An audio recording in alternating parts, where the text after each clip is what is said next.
Okay, welcome everybody to the Work Life Show. My name is Kathryn, and we're here on behalf of Staff Treats. It's a pleasure to have your company today. And today I am going to be joined by a lovely lady called Lisa Jones. And a little bit about Lisa. She is a physiotherapist, a psychotherapist and a mental health consultant. She knows loads and loads about mental health and ways we can better ourselves in the workplace. So I'm very excited to speak with her today. Lisa, welcome to the Work Life Show. Thank you so much. It's so great to be here.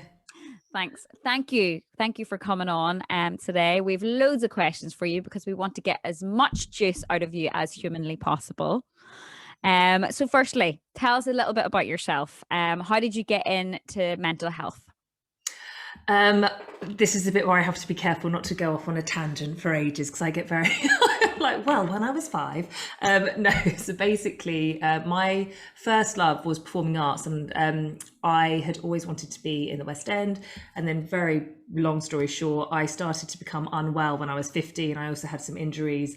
And basically, I was told I had to give up my whole career dreams of being a performer. So obviously that was devastating as a 17-year-old.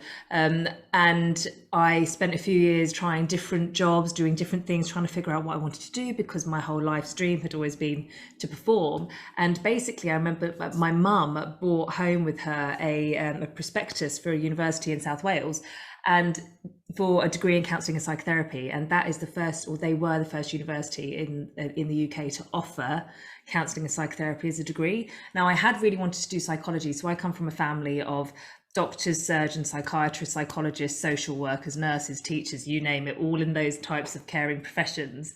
And I thought, oh, I'd like to do similar. Obviously, my A-levels were not in any way geared up to do psychology or any of those things because I had spent my whole life working towards performing arts. However, as a mature student at that age, because I was over 21, I was able to apply for the degree. And that's kind of how I started, because I knew that I wanted to do something that meant I could help people. I knew I was a natural listener. I knew I was fascinated by people's behaviors, etc. And, and how everything's connected. So our mental health, our physical health, all of those things. So decided to do the degree, and throughout the years have just continued to study and learn as much as I can around all of that. So that's kind of how I got into it, really. And I can imagine performing arts, we're all aware of it because, you know someone who works in the performing arts, the struggles of, getting work, keeping work, and a lot of it you do it on your own. So, I can understand the struggles with mental health in that perspective. You said, though, that from your history in the performing arts, that really helped you gauge with your emotions a little bit better. Tell us a little bit about that. Yeah, absolutely. I do think, obviously I'm biased, but I do think like performing arts or arts in any way are just so amazingly brilliant at helping people learn to understand their emotions, to be able to express how they're feeling. We hear stories all the time of artists, whether they're dancers, musicians, sculptors. It doesn't matter what they do, these people that get into it as a way of expressing how they're feeling. So I think especially with acting, obviously I do a lot of, or not obviously at all to you guys, to me I do a lot of acting. And in the past, so as an actor, you're being taught, you're learning how to understand the character, so understanding what makes them tick, understanding what they're feeling and why they're feeling it, what they're doing in terms of to change how they're feeling. So you kind of have to have this exploration of emotions and feelings to understand a character, and as part of that process, naturally we therefore are trying to understand what we're thinking and feeling about things, because how do I portray something if I don't have an understanding of it? Obviously, it is not true that in order to play a serial killer, you must have gone and killed people, because that would be ludicrous. But, but there is an element... some actors might have, but hey. Oh, I know, but there is an element of needing to kind of have an understanding of emotions. And of course, the flip side as well is you're in an environment where you are able to express it. So, and being in a safe place with your fellow actors or performers, where you're all in it together and you all get to share this experience of playing. Basically, that's effectively what it is, of creating. So I think all the arts, and as people, will know, even music. I mean, music is so evocative. Music is so incredible at changing our mood very quickly, changing our state, eliciting memories, all of those things. It's such a powerful thing that we all experience and perhaps don't necessarily think about. But, you know, just listening to music, people can understand. And that's an art, you know, music, of how impactful the arts can be. Mm-hmm. You're also massively into salsa dancing. I believe you're a teacher. So tell us a little bit about that.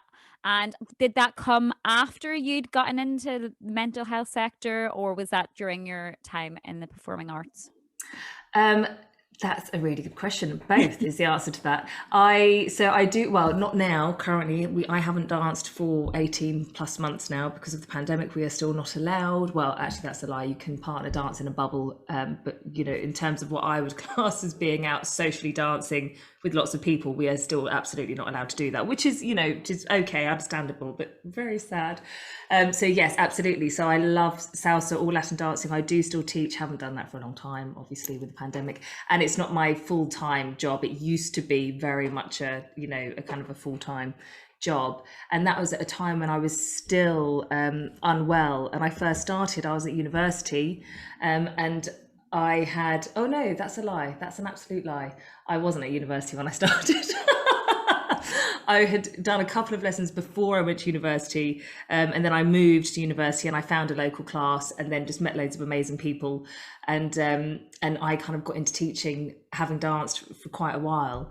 But I always refer to it as my therapy. Now, I am a therapist, and I would advocate everybody having therapy actually, but, you know, finding something that they find really, really beneficial for their own health and well-being. And for me, that's dancing.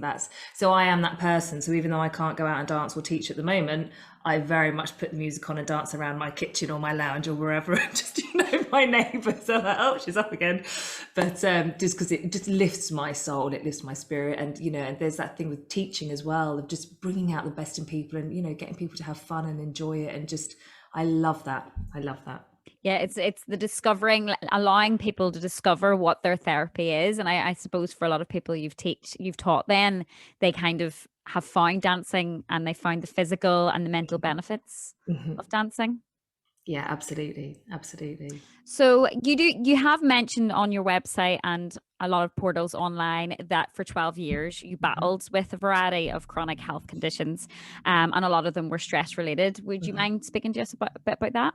Sure. So the three that I tend to mention, because they're the ones that people have most commonly heard of. So I had ME, fibromyalgia, endometriosis. Had 7 operations for endometriosis and all sorts of other things. Like, you know, and along with that, had heart conditions, eye conditions. I've had pneumonia twice. I've had, you know, like there's a reel of things that a big CV. Yeah, absolutely, that I won't bore kind of people with, but. And that started, so say I was 15 when I kind of first started to become unwell. That was due to the endometriosis, actually. But then... That's so young. Yeah. And then basically with all the stress-related issues, so without kind of going into too much detail of my whole life history, so I'm sure your listeners have better things to do with their time. I was living in Guernsey in the Channel Islands, and I was 16, nearly 17, so I was midway through my A-levels. Unfortunately, we had to leave Guernsey and move back to the UK. And that was a huge change for me, you know, and you can imagine as a 16-year-old, I felt like my entire life had just been thrown upside down, and had to move to an area that I didn't know anybody, all of those things.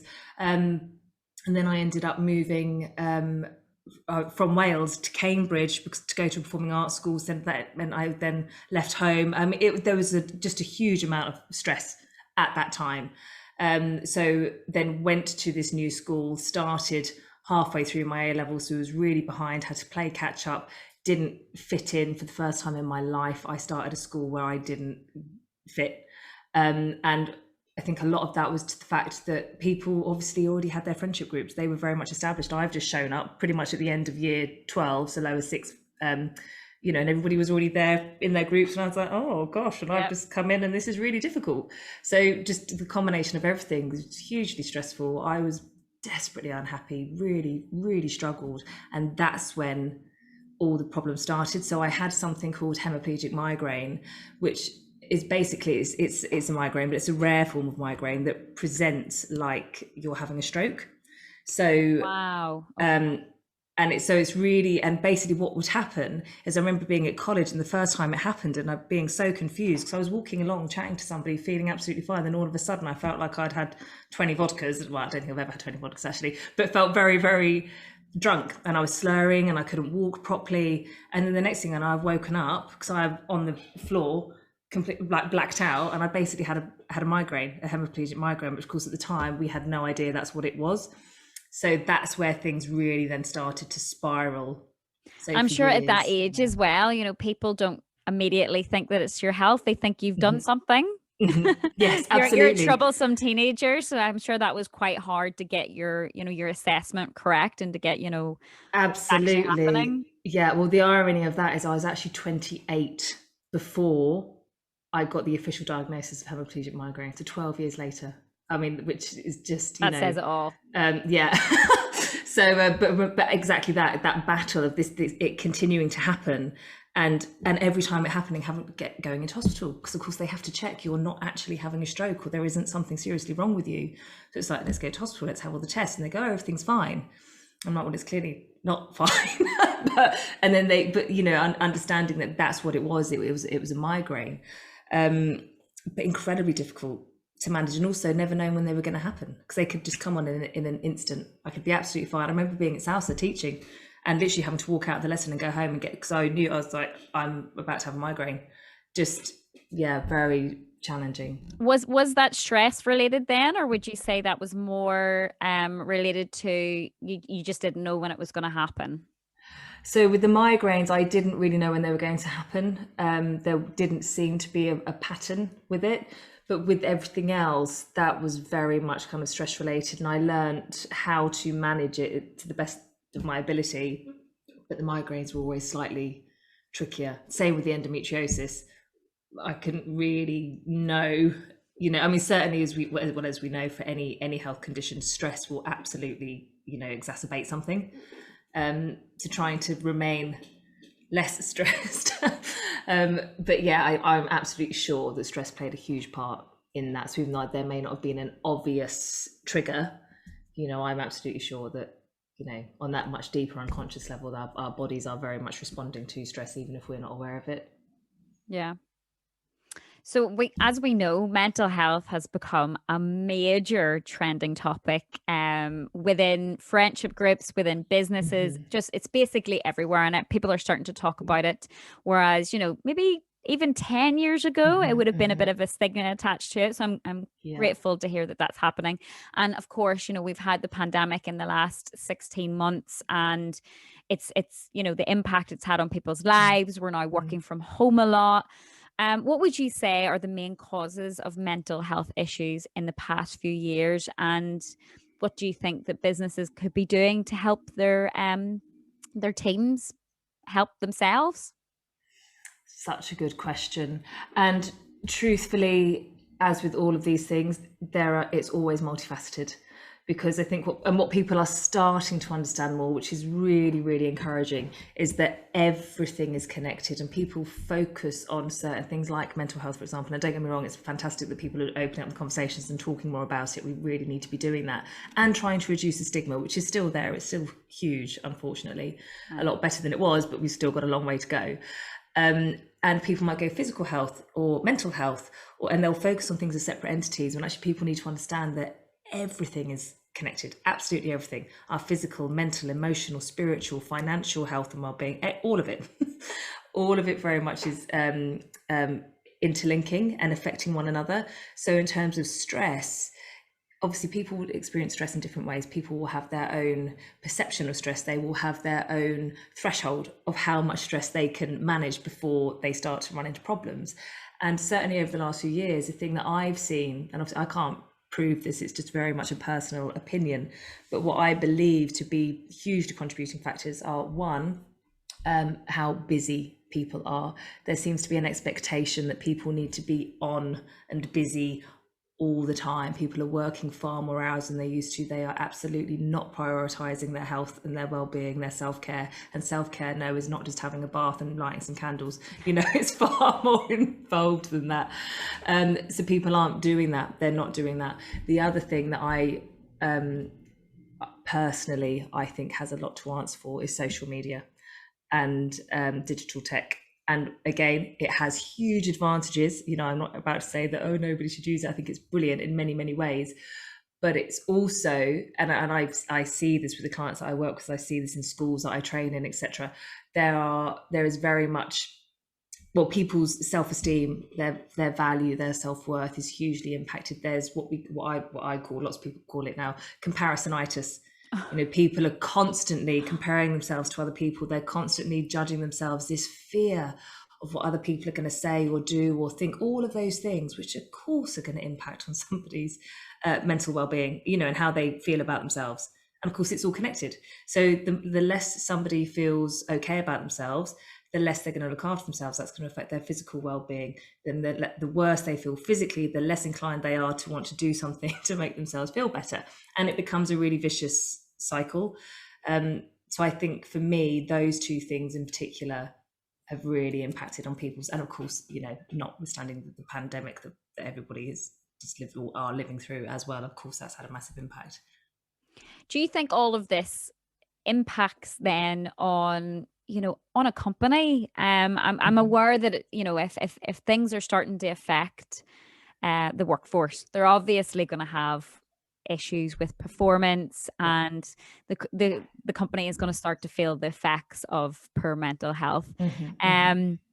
Could you share any of your thoughts on the correlation between the two? So is it more beneficial for companies to be looking after their employees' mental health? Absolutely, without a shadow of a doubt, but not just mental health. Companies need to focus on health and well-being as a big picture. And again, like I was saying, there is so much focus on mental health at the moment, which is great, but it's one aspect. It is one aspect of a much, much bigger picture. So, and yes, and we absolutely know, we can prove our mental health has a direct impact on our physical health and vice versa. But that's also needing to take into account our emotional health and well-being, like I say, our spiritual health and well-being, depending on people's belief systems, etc. But there are many, many things that we need to be aware of. I always talk about our brain health, because ultimately everything starts in our brain. Our brain controls everything. And there are actually evidence-based key foundations of well-being that we need to sustain brain health, which will then sustain our psychological, emotional, physical, etc., health and well-being. But in terms of companies, absolutely. In fact, I was just on a really fantastic webinar this morning with people talking about wellbeing strategies and how to implement them.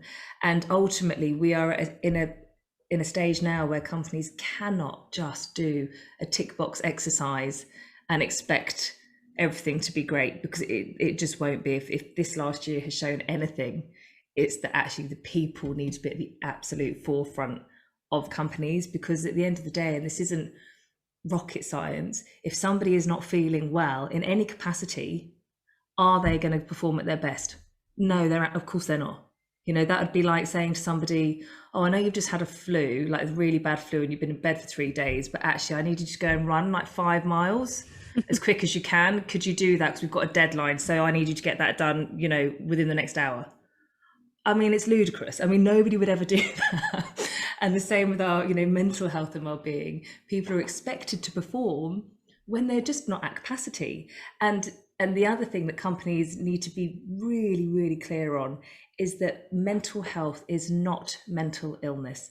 And I think part of the issue is companies are trying to deal with mental health, and your listeners can't see what I'm doing, I'm using quotation marks, but they're talking about it as mental illness. So, and then absolutely not the same thing. So if we want to address mental health, we need to be looking at strategies and all the great things that we can be doing to support people to be mentally strong, mentally resilient, mentally fit, mentally well, not talking about or focusing on the problems, because ultimately it should always be prevention rather than intervention. So companies need to be thinking about their people and remembering everyone's an individual for a start, so not one thing works for everyone. One person might love the idea of having a weekly mindfulness class. Another person might think that's the worst thing they could possibly do. It's like being aware that there are different things for different people.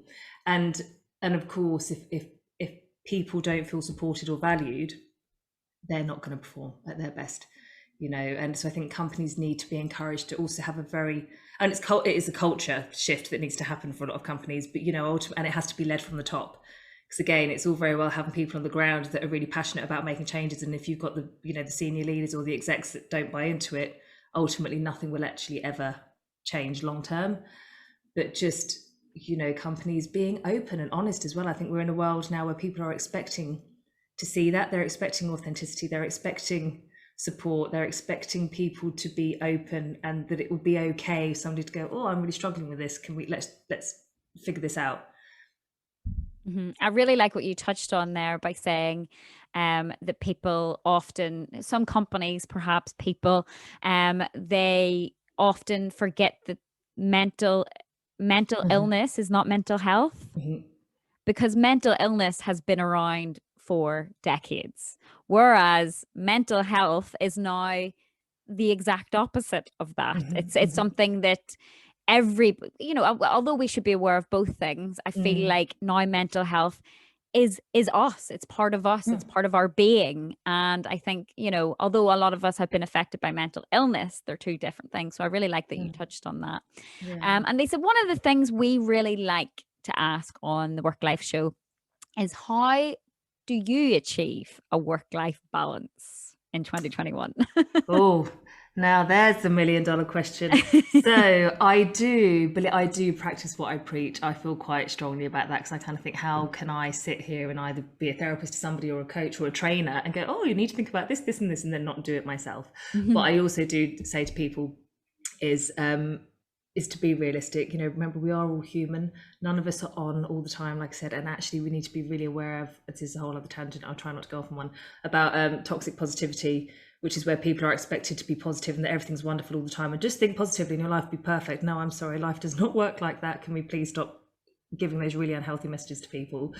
But and also, so for me, I do have quite a, I'm going to use the word strict, but loosely, morning and evening routine. And the most important thing to me are boundaries. And I say this to everyone I work with in any context, boundaries are crucial in terms of maintaining our health and well-being. So personally, and also just to caveat this, I'm very aware that it's much, much easier for me. I do not have children, for example. I have the luxury, and it is a luxury, and I'm very aware of that, of having time in the morning to be able to take time out for myself. I can just switch off if I want to. I don't, you know, I'm in a very different position. So again, I would never expect somebody who's got like 2 small children and, you know, and they're working full time and they're trying to manage this and they're looking after an elderly parent, for example, to do everything that I've like. It's just not possible, and we have to be really realistic about those things. But certainly putting boundaries in place around our time. The most essential is taking time out, is having downtime, even if that is just 5 minutes in someone's day, just taking 5 minutes to ourselves to just be quiet, be still, just be with ourselves, be present, is hugely, hugely important. But of course, there are lots of things like, I'm a huge advocate for gratitude. I write in a gratitude journal every single night before I go to bed, writing down at least one thing that I'm grateful for and one thing that's been positive in the day, because the way our brains work is we will look for the negative and we will remember the negative. So you might have had an amazing day and lots of wonderful stuff's happened, then one bad thing's happened, and that's what we will focus on. So by writing something down, it's actually training our brain to look for the, you know, the good stuff as well.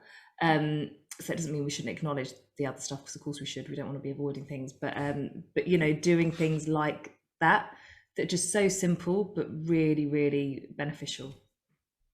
I love that. Talk to me more about boundaries. So if I'm someone that doesn't really know if they have boundaries or has never really explored them, is it learning to say no, or how would you put that into a category? Absolutely. So that's a huge part of it. That is definitely a huge part of it. So boundaries are, I kind of refer to them as asking people to think about what are their non-negotiables. So for example, a non-negotiable for me is I will not work at the weekends unless there is an absolute something that needs my immediate attention. Obviously there are exceptions to every rule, but that's a non-negotiable for me. I spent years and years and years working like 6-7 days a week, got to a point where I thought, why do I don't know, I'm not doing this anymore. No. And that came from not having a strong enough boundary in the past, because of feeling I had to show up in certain circumstances, and realizing actually, no, I don't have to do that, because that's detrimental to me, and therefore that means I'm no good to that person anyway. So it is learning to say no, but also it's about learning really what our values are, what matters to us, what we're prepared to do, what we're not prepared to do, what we're prepared to accept from other people, what we're not. So that comes down to everything from behaviors that people display, the way people speak to us, the way we speak to other people, like our workloads, pushing back on things, being able to say no, but or not just no, but not right now. Because it's okay to say to somebody, do you know what, yes, I would love to help you with that and I can do that, but I'm not going to be able to get that done for you for 2 weeks, for example. And about managing those expectations for ourselves, for others, having those boundaries in place that also are about keeping ourselves feeling like safe, protected, well. And a boundary might be, you know, every evening before I go to bed, I'm going to have 10 minutes by myself. And that's a boundary. It might be I'm going to go outside for 5 minutes every single day and just, I don't know, take a couple of nice deep breaths and just look at the surroundings. That might be a boundary. That's something, you know, that we are saying that is really important to us and that we need to stick to. Mm-hmm. I love that. Absolutely love that. So what if I'm someone who's listening in or watching today who thinks I'm not stressed? What? Yeah, thinks I'm not stressed, and I'm sure there's a few people that think I'm fine. I'm dealing with this. I've got 100 million things to do today, but I'm not stressed. I'm fine. What are because if you've experienced, you have experienced this before. What are telling signs of someone who's stressed and might be in a bit of denial? Yes, that's such a good question. I was giggling to myself, just thinking, is that classic? I'm fine. I'm fine. I'm fine. We wouldn't put it on social media. We wouldn't put it on social media, but we might, what are the things? Yeah, I'm fine. When somebody says that, actually, all jokes aside, if somebody is repeatedly saying, yeah, I'm fine. Yeah, I'm okay. I'm like, genuinely, it's like, okay, you're not fine. If you have to say that, you're not okay. But actually, one of the first things, and people don't often think about, to pay attention to is changes in our body. Our bodies will always give us the signal that we are stressed. So, for example, I am somebody who will frequently, but I'm not stressed, well, not frequently, but I often don't feel emotionally or mentally stressed. And this is why people need to understand how everything's connected. I will feel okay within myself. However, my body will go, hang on a minute, you're not okay. And for me, and it's very common for a lot of people, that their digestive system will play up first. So it might be something as simple as, I've got a bit of a stomach ache. It mimight be like, oh, I've eaten this. Normally I'm okay with that, but I feel a bit sick, or I've got an upset tummy, or whatever it might be. But there will be something that's different. It's just different. And we'll go, and I always go, yeah, okay. Things like eczema, psoriasis, for example, classic. They flare up when people are under a lot of stress. And again, people don't necessarily make the association with being stressed. It might be a headache. It might be somebody feels more irritable than usual. It might be that they're not wanting to engage in the same way. It might be that actually they're wanting to keep themselves to themselves. It might be the opposite. It might be somebody's wanting to be, out all the time, or doing things all the time, or seeing people all the time. That's an avoidance strategy. So there will be tells, but generally, the first thing, if we pay attention to it, the first thing we notice is a physical symptom, and any really the key for people thinking they're not stressed, but maybe there are, is just to be honest with themselves and ask themselves, is there anything that has changed? Is there anything that is different? Because that's always the sign when we know somebody's, under a lot of stress or what have you. There will be a change in behavior, whether that's, or symptoms, whether it's emotional, mental, physical. There will be a change. So it's being aware of that. Another thing, things like people might bite their nails, or the cuticles, chewing their lips, for example, all things like that people might not necessarily be aware that they're doing. These are just kind of quite small things that people start doing, like tapping, fidgeting, all of those things. And if it's different, somebody might do that all the time, then it's not a change, and that's okay. But if there's a change in behavior, then that will be a tell that somebody is actually probably feeling a lot more stressed than they realize. I never thought of that before, but because I usually think, when you said body, I thought, oh, but it's thoughts, is it not? Like stress is thoughts. Stress is overwhelming thoughts. But you've just described like the way to notice if you to have self-awareness is, have you started to feel your fingers are painful because you've been biting at them and you've not been realizing, or your hair is starting to fall out, but that's because you've been pulling at it literally because you're not aware of how stressed you are. So that's very interesting. Thank you for that, Lisa. So is there anything that companies could be doing, any tactics, any ways of promoting how their employees can better cope with stress? Yes, they can bring me in to train them. No, I'm joking. Yes. But seriously, what companies can do, and I say this to everyone, it starts with a conversation, actually, and especially at the moment, because we're going through this yet another huge transition where it's like, okay, everything's opening up again. We're being told change. We're here for it. As humans, it's our favorite thing. It's so not our favorite thing. It's like, let's get back into the office, and then so we're navigating another massive change. And of course, some people are chomping at the bit. They're super excited to get back into the office. Other people are filled with dread and are having anxiety attacks about it because the thought of it is so stressful for them. So companies have to be aware, first and foremost, that every single person is an individual with their own experience, their own perception of things, and will be having their own views on that. So to be aware of that and actually just have the conversation. I think companies so often are afraid to have conversations, and I say to people, ask somebody how they feel about it. And you don't have to do the classic therapist and how do you feel about that type thing, but you just ask the question. It's like, well, how are you feeling about it? What can we do to support you? All of those things, and they will find that actually there will be commonalities.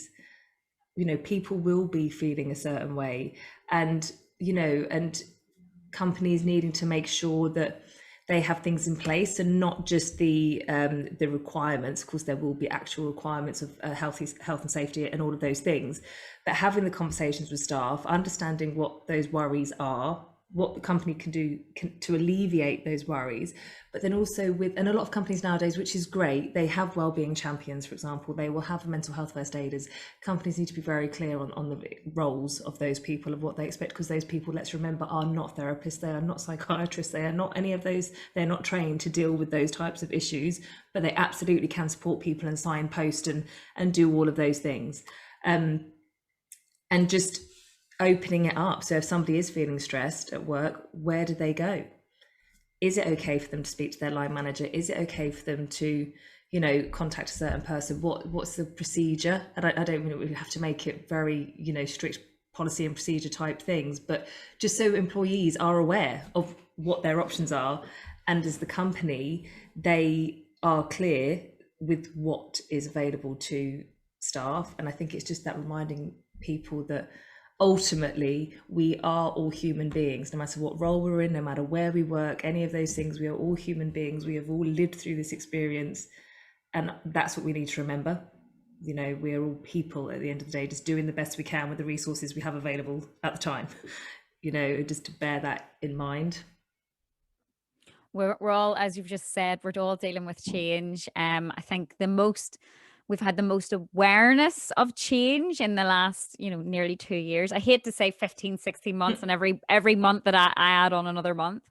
But I definitely feel like we're all aware of change. And if I was someone who, like many people, don't like change, and perhaps I needed a sense of feeling a little bit more at peace because I'm overwhelmed, what advice would you give me today, Lisa? Overwhelmed in what capacity? Overwhelmed by change. So too many things happening and no control over it, I suppose. So in that case, I always say to people, strip it right back to basics. Because the reason often we feel overwhelmed is because we're out of control, or not we feel like we cannot control something. That's the most common thing. And it's because we're trying to deal with too much. There's too much in our heads. We cannot manage it all. So I say to people, strip it right back to basics. At the very least, just breathe. Okay, people forget to breathe. Breathing is our best friend. It is this incredible inbuilt tool that we all have that is single-handedly the most effective way for us to manage stress, anxiety, overwhelm, all of those things. So just by taking a moment and we can, if your listeners, if they want to do it now, just put your hands on your kind of diaphragm, on your lower ribs, and just notice if you take a breath in, does your rib cage or diaphragm move, or is your chest moving? And if the breathing is up in the chest, then we need to absolutely focus on our breathing, because most people are chest breathers. It's shallow breathing, and that's not effective if we're feeling overwhelmed. So it's about consciously being aware of the breath, learning to breathe from the diaphragm, because what it does is that activates something called the parasympathetic nervous system. So most people, when we're talking earlier, are kind of in this heightened state of stress all the time, and they're basically running from what's called the sympathetic nervous system, which is is responsible for that arousal, really. So kind of that, adrenaline, cortisol, that kind of tense, high alert state. And people then don't often activate the parasympathetic nervous system, which is equally as important to bring us back into balance. And the most effective way to do that is through breathing. So people can very simply just take a couple of deep breaths. They might do box breathing, for example. Most people have heard of that, which is the 4-4-4. If people that do yoga and things, they're probably used to doing 4-6-8 or something like that. So there's no right or wrong answer with that at all, but just focusing on breathing, taking a couple of breaths, come right back to basics. And then depending on the individual, a lot of people find it really useful. And again, I would recommend this to everybody, actually, have a notebook or something and brain dump. Okay, just brain dump. If there is stuff in your head, just get it out. All of those thoughts that are there, that all overwhelmed, I've got to do this, and this, just get it out on paper, get it out of your head. Because often when we write something down, we see it's like, oh, it's not actually as bad as I thought that was. So that really helps. And control what you can. So when we're feeling overwhelmed, doing something, but small tasks. So doing something as simple as making our bed in the morning. Right, that people are going to go, what? Something as simple as that, like getting up, making our bed, because what our brain does, it recognizes that we've achieved something, we've accomplished a task. Then we have a nice little hit of dopamine, and it's like, oh, I've done something. This is good. Okay, I've done that. I've achieved that. That we feel, reward for doing it, and then that will continue to help us feel motivated and driven to do the next thing. But it's so important to literally take little, tiny, not even baby steps. I refer to things as toe by toe. Sometimes a step's too much for someone if they're feeling that overwhelmed. Let's go toe by toe, little things, and give ourselves permission that it's okay to stop. It's okay to take a breath. It's okay to go, oh, okay, this is a little bit overwhelming. That's okay. That's all right. Let me just stop a moment, gather myself, and just focus on one thing at a time. Love that. Absolutely love that. So one thing this has been such a joy, by the way, Lisa. Thank you so much for coming on. Thank you. But one final thing we like to finish with is, what are you most looking forward to? Oh my gosh, everything. Do you know, I'm really, personally, I'm going on holiday this year for the first time in 3 years. So that's very exciting. Really looking forward to going away, and also being able to go and visit people, like to go and my family live all over the country, so being able to go and visit family, do those things. Obviously, cannot wait to get back out dancing. Yes. But just most looking forward to just being able to be with people. So I am one of those who is really looking forward to it, but at the same time also slightly apprehensive, which is, I think, totally like normal for most people. But I think just being able to be around family and friends again, and just I think we all share in that feeling. But listen, Lisa, thank you so much for coming on. It's been an absolute joy. I'm leaving this conversation with a smile on my face. Thank you so much.